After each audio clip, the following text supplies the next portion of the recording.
अस्सलाम वालेकुम मेरी फैमिली।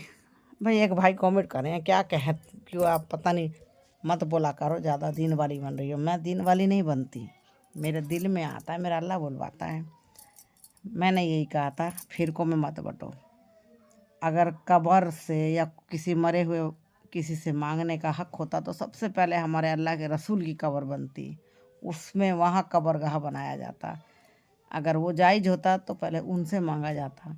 वहाँ पर वो सख्त मना करके गए, वसीयत करके गए, मेरी कब्र को कब्रगाह मतलब सजदागाह मत बना लेना, सजदा मत करने लगना। अल्लाह के रसूल कह के गए, ये समझ में नहीं आता। सबको समझ आ गया, बहुत लोगों को नहीं समझ आ रहा। अल्लाह के रसूल जब तक ज़िंदा थे सब कुछ करते थे, लेकिन सब ताकत अल्लाह की थी। सब अल्लाह से मांग के, बिना वही के तो वो भी कुछ नहीं करते थे। जब तक वही नहीं आती थी वो कभी कुछ नहीं कहते थे। अब अल्लाह के रसूल की बात तो क्या कहे, मेरे अल्लाह के रसूल इतने प्यारे हैं। वो हमको साफ कह के गए थे, फिरकों में मत बटना। वो इतने प्यारे हैं, वो इतना बोल के गए हैं। जब तक उनके सहाबी लोग उनके साथ चलते रहे, कभी उन्होंने कुछ नहीं बनाया, कुछ नहीं किया।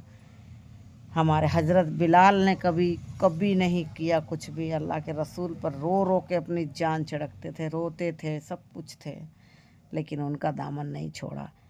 पर वो भी अल्लाह के ही बंदे थे, वो भी अल्लाह से ही मांगते थे। अल्लाह के रसूल तो ज़िंदा थे उस टाइम, तो उनके लिए वो इसलिए मरते थे। हम उनके जाने के बाद आए हैं, तो हम उनकी कहना जो वो कह के गए हैं हम उस पे मरेंगे ना, जो वो हमें बता के गए उस पे मरेंगे। वो भी अल्लाह के प्यारे थे, वो भी अल्लाह के हबीब थे, वो भी अल्लाह के नबी थे। तो हम लोग भी तो पीछे से उनकी उम्मत हैं, हम भी तो उसी को मानेंगे जो मेरे अल्लाह के नबी मानते थे। तो जो मांगना अल्लाह से मांगो, अल्लाह बहुत बड़ा है, अल्लाह के सिवा कोई नहीं है। चलिए, अल्लाह हाफिज़, शुक्रिया।